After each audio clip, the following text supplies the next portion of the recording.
that direction because you'd have the pricing, behemoths like New York Midtown and Hawaiian Village and stuff like that, matched with the Hampton Hilton Garden Inn volume across, the markets. That's interesting. That's really interesting. Yeah, both Hilton Garden Inn in the quarter. Hilton Garden Inn was negative 0.7% revenue growth. Hampton was negative 0.3%. Both of them had 0.4% occupancy growth. So both of them they're flat, but it is certainly skewing toward occupancy for those guys.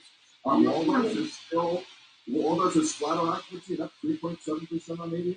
So the luxury brand is still growing away. No, I think, we have such an influx of mid-scale properties right now, right? They're cash cows, really, for owners because they require very little staffing compared to a full-service hotel, and they just churn out the business because they're convenient, people like them, people want to stay at them.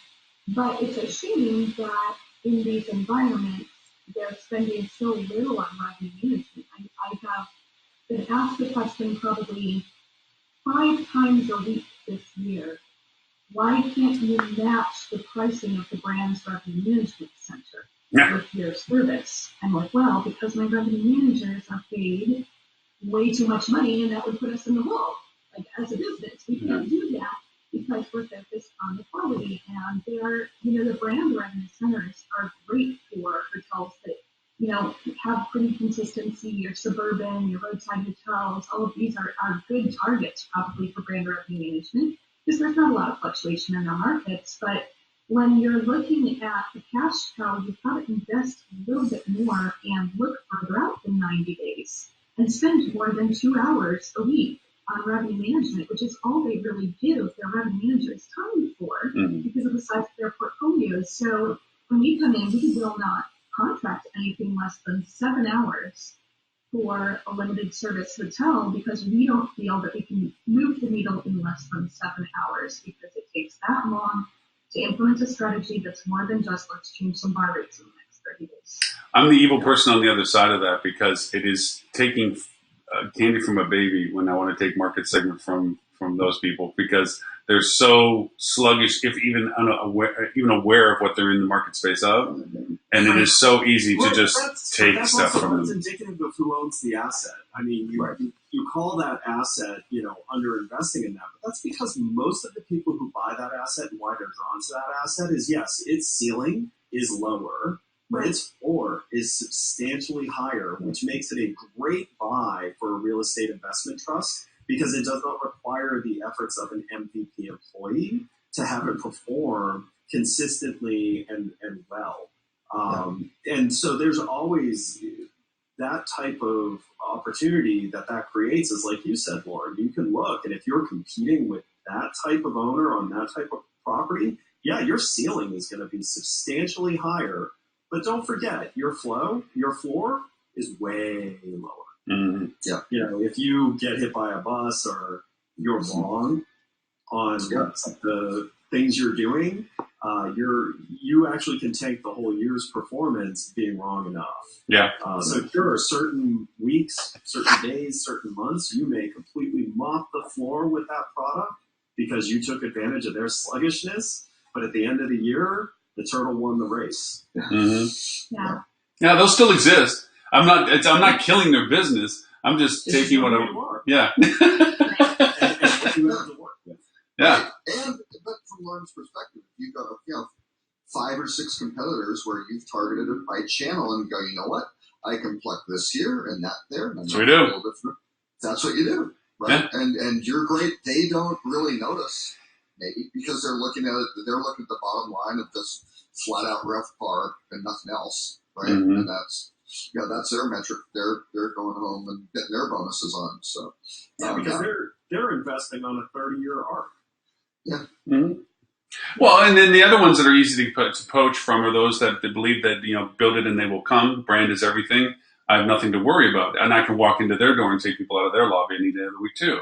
And I'm not saying it from a cognitive perspective. I'm just saying from a marketing perspective that they go on this straight line path. They don't veer. They don't adapt to what's going on. They just march forward knowing that this is what they're supposed to do. They leave it to that then and so the support from brand is these are the number of keywords they're optimizing for. This is the context that they're putting it on. This is the standardization of their marketing.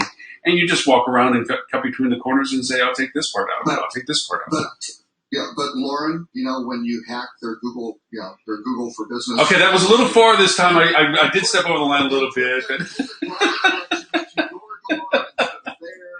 Hey, they didn't claim their own business listing. What was I supposed to do?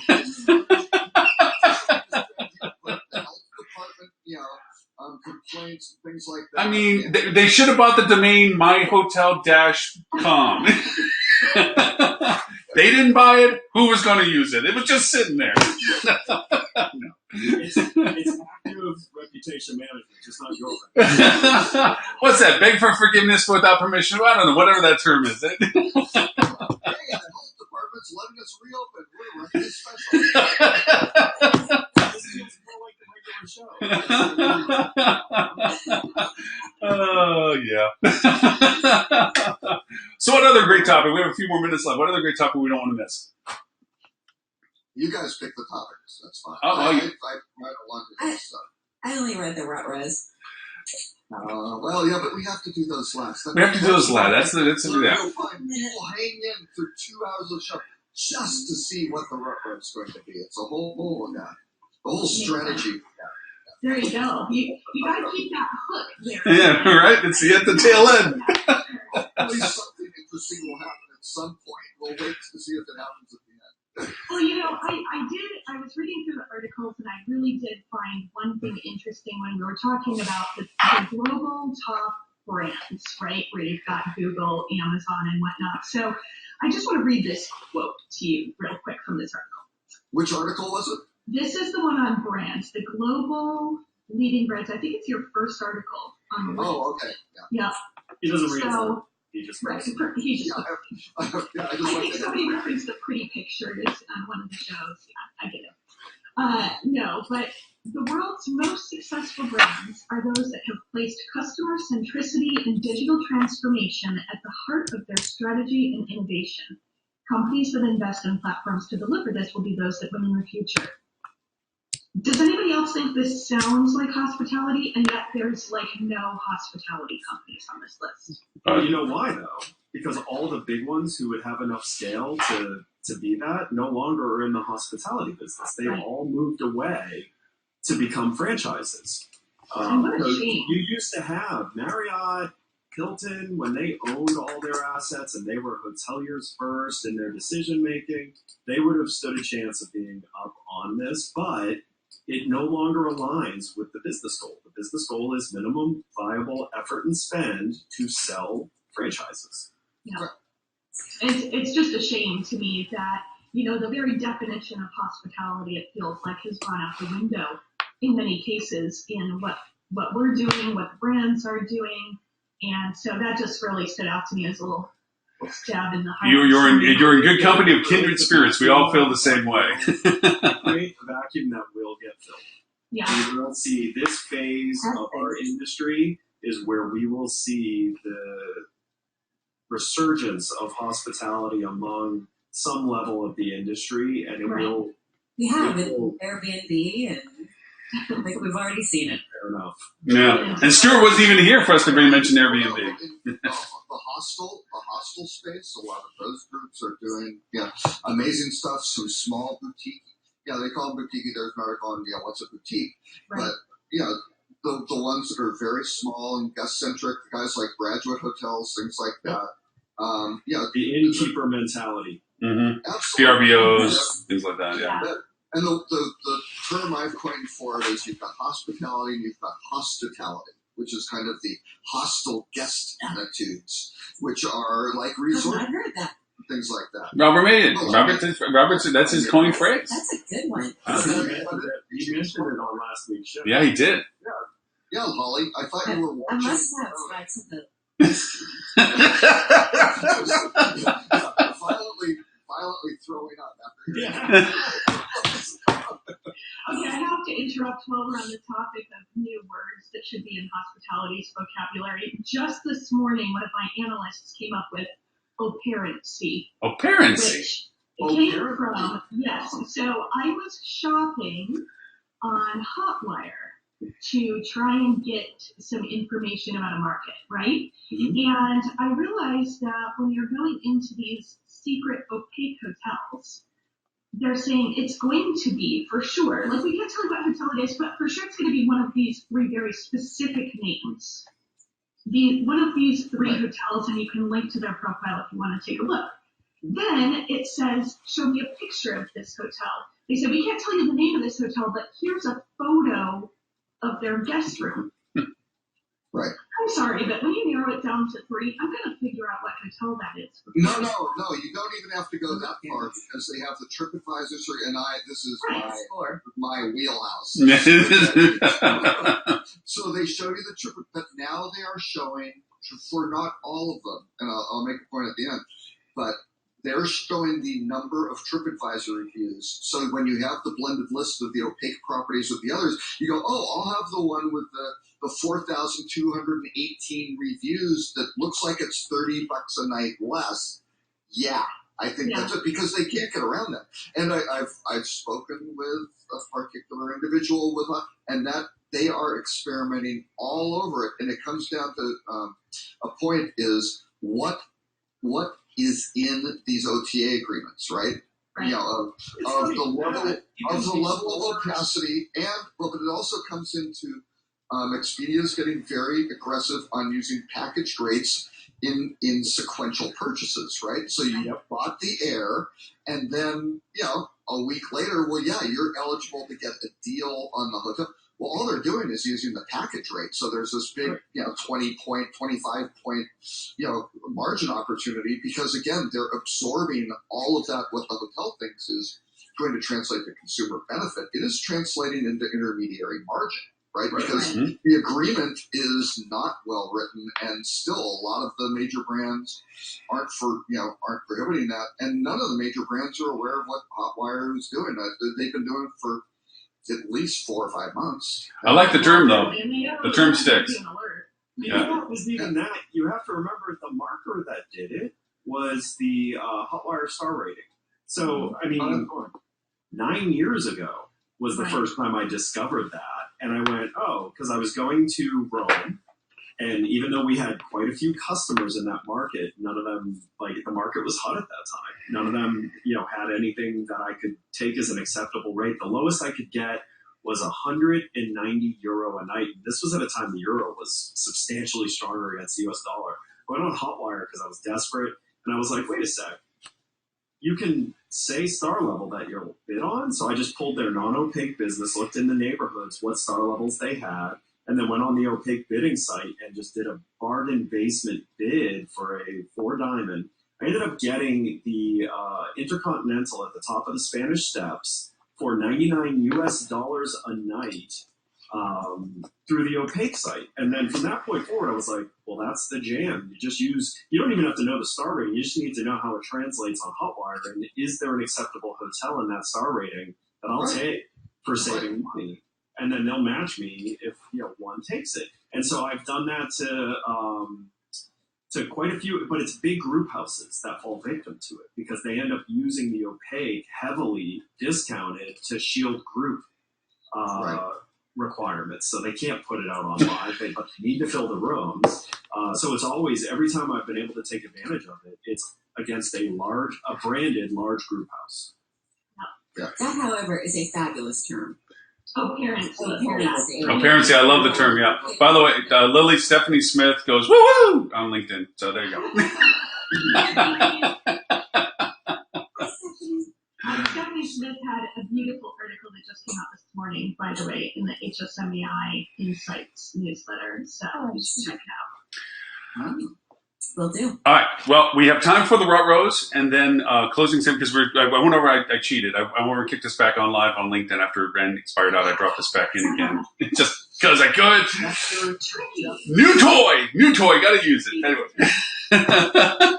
So anyway, nobody's chimed in on anything, and that's why I was just checking on to make sure. But Stephanie popped in and said woohoo. So anyway, let's do the Rutrows and then we'll make sure that we close it with what everybody does. We had 2 Rutrows this week because I just couldn't decide on which one. But I think they're also a little bit a little bit similar. A little bit.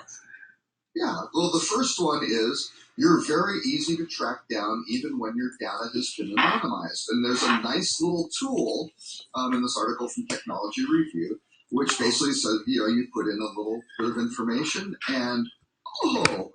What were you? What? What were you? What were you? 67%. I'm not very unique. I was 65, actually, which was good. I was kind of relieved. Yeah, then I was offended. Oh no, I was not offended. I was like, oh good, that's good.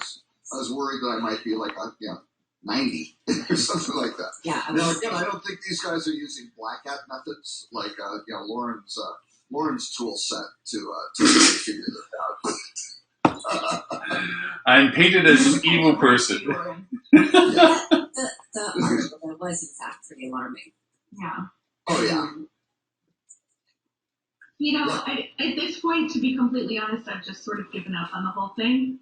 Like, I don't want anybody to steal my credit card number or my social security number, but outside of that, I'm pretty sure anybody who wants my data can probably get it, and like, the more time I spend worrying about it is not going to fix the issue, so unless I have an actual solution to implement, I just like the fact that my ads are at least targeted to my preferences. Listen, when the credit reporting bureaus that you do not have a choice but to take part in, completely end up giving all your data to whomever, you really do eventually have to look at that and say there's no such thing as privacy anymore. Right. And then you hope that law keeps the use of that data in some rails that stops you from just being completely destroyed. Right. And then the other one, well, you can either do it that way through the credit reporting agency, or maybe you can go get the, 179? Yeah, 179 gigabytes. Now, I'm not sure how that translates into customers, but apparently the U.S. government and Department of Homeland Security are a little bit miffed that Best Western had a breach. And what was it? It was AutoClerk, who they bought in August. So this is just like the situation with Marriott and Starwood, getting hacked. You go, but this was a really, really bad one. And boy, I don't know again what happened with Best Western's due diligence, but this data set had no security, no encryption, nothing. They just went in and went, look what we found. Just absolutely insane.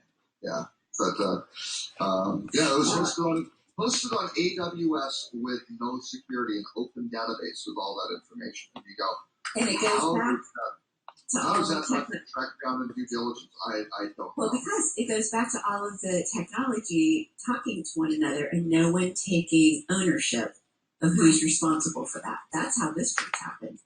It's exactly how. Well, but when you're buying that platform, you need to. That's kind of a key aspect of when you're the on data your security. system, it talks to your other systems, and there's no technology experts who are looking at it. Well, the company who's acquiring that technology platform should be. But actually, I agree. When we sold the organization that acquired us. We had a clean room set up with the data running on a device that was not connected to the internet. We had keystroke logging, everything to make sure nobody was stealing the stuff who was coming to look at it. The group that originally bought us, they sent in their guy to do. He had been down twice before over a period of 90 days, but they never actually looked at the technology and what was going on until the morning of the announcement. There was no due diligence, which is crazy. Yeah. So this stuff happens, and it's like shame on those companies who do that. That's insane. It does not benefit your shareholders to be sloppy on buying a time bomb. So. Okay. Yep, poor Best Western learned the hard way, but they've got, when you have Homeland Security pissed off at you, that is not That's not a good day. That's not a good day. That's not good. Well, Anyway. we have reached the 2 hours. Lily, thank you so much for being with us for a whole 2 hours. I mean, like I said early on, it's like I didn't overstay my welcome. This was fun to end. Well, this is every Friday. What was your findability score, Lauren? Oh, I prefer not to say. I think it's got to be high. I was 64. You got a 64? Yeah. 64%. No. But if you knew that I was married, that took me to 95%. Yeah, I'm in the 90s. But I'm also the person that keeps every Google thing I've had since I made the Google account. So Google knows me better than I do when it comes to. I want to see what they can feed me. It's like, yeah, keep all my emails. I don't care. I recently moved to one of the major brands' automated camera systems, and I realized as I was putting it in that they're probably running AI on their servers to identify what brands they can see through their camera. Huh? Oh, that's a whole other topic.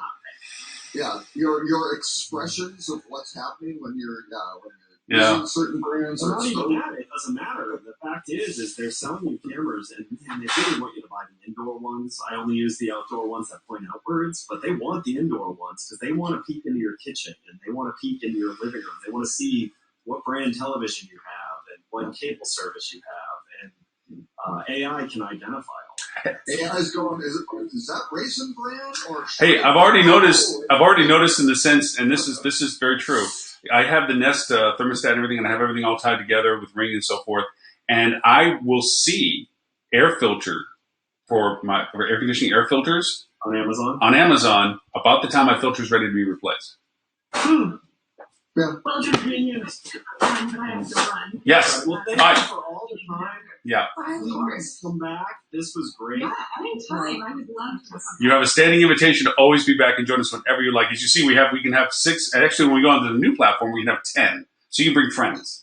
All right. So what is the new platform, Lauren? It'll show up for the test. It's actually pretty good. Yeah, it actually is pretty cool. Yeah, you missed it. You missed test day, Robert. You missed test day. Holly was there even. So, yeah, you missed test day. Yeah. I notice, Holly, that when you do your newsletters, that you talk about all the softwares and stuff that we talk about. Anyway, Lily. Yeah, it is. So, Lily, one last time. I know I've asked you a couple of times to do this. Your company, where people can find you. Absolutely. I'm the CEO of Total Customized Revenue Management, also known as TCRM. You can find us online at www.tcrmservices.com. You can also email us at info@tcrmservices.com. And you can find all of our services there, including task force, outsourced revenue management for hire. We've got system audits on there, strategic assessments to set you up for the next year, which all of you should buy before our October sale ends on October 31st. They're 20% off for a limited time. Make sure you get yours signed up for this week. And hopefully I'll be back again later to tell you all sorts of interesting things with a few more people. Excellent. And Holly is now launched. I just saw. I'm looking at the website. A revenue management system, and it's 21% off until October 31st. Holly, for those obviously who do not know who Holly is, Holly, what is it? Where can they find more about you? Holly at influencer-sales.com. Sales training that helps salespeople embrace building digital relationships. Holly, how do you spell Holly? HLLY. So you could be an I. Oh, thank you very much. Yes. Could have an eye. He could have an eye. So true. That's true. Yeah. Robert, where is it they can find you, kind sir? Robert K. Cole on social media or rockcheetah.com. And Mr. Edward St. Ange? Very proper. Yeah, Yes, very proper. it's totally free. To find out more about Flip2 by going to flip.to. You can find me on social media, Edward St. Ange. And Lauren Gray. If people want... If people aren't already tired of me enough. That we have built up. Yes, well, Vast Video Empire. Well, for now, it is still going to reside at hospitalitydigitalmarketing.com/live. There you'll find the link to this and all previous 219 shows. But it will be finding a new home soon. We're going to be migrating it to its own website strictly for the show. So that will be in times to come. But thank you very, very much, Liz, for making it today, taking the entire time with us today. And for everyone else that joined us live, and for those who just now joined us on LinkedIn for us being there, thank you so very much for your engagements and so forth.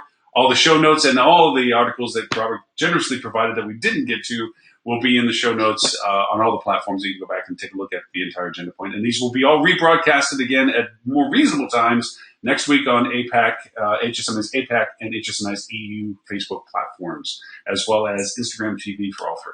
So until next week, 11:30 Eastern, 10:30 Central, thank you, everyone. We'll see you then. Bye.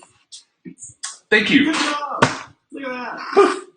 That was fun. She's great. Yeah, that was a great conversation. It was a great conversation. The invite every week. Let's see if we can just suck her in. Hey, it's very rare that I get to see you impressed, Ed. I mean, she impressed you with a couple answers where you're like, oh, good, yeah. So, and we get to dog on Stuart that he missed a great show. Correctly. So, I mean, yes, that's Which is so much better than Stuart. Oh! So, Holly. And Holly, thank you for making it and being Tim Peter today. I'm so happy to be here. I have missed you. Well, we have missed having you here. And I guess, obviously, people like Why Lily. does Polly not have her own login, Lauren? She did. Yeah, he gave it to Lily to use because I'm never here. Yeah, she's never there. So usually when I need a guest host, I bump Holly's off and give it to them. And then Holly's like, hey, I'll be there. I'm like, well, Tim said he might not be there, so take Tim's. So, yeah. If I had known, I would have just given Tim's away. But, yeah. But on the new platform, we'll have plenty of space, so it doesn't really make much difference. And that I'm hoping either next month or something, I'll figure it out. I don't know. After I do the summit, I'll probably figure it out. But So what's the new platform? it's, what's it, We Live, or what is it called, Holly? I forget. It was good, though. Yeah, it's got a nice. That's why I bought it. We Yeah. can draw pictures together. Yeah, we draw pictures together. Wait a second. We have two people here who both bought it and they don't know the name of it. This I'm is looking not it up. Yeah. It's like one of 20,000 things that I Yeah. Live webinar. Live webinar. Yeah. Yeah. Yeah, they had a. Live webinar. Yeah.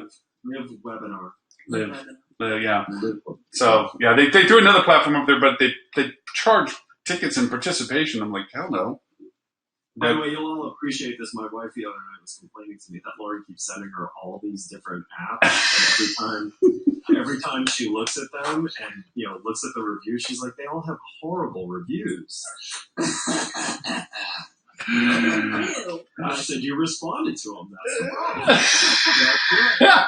Actually, I told her, read the questions. The reviews are fabrications anyway. It's the questions and how they answer the questions that tells you whether the software is really supported or not. If they don't give good answers, then it's like, yeah, no, it's not there. Yeah, they have to stop doing those webcasts though with people who do not speak English. Oh, that's painful. That's painful. Don't come to my platform. Yeah, I'm like, oh. There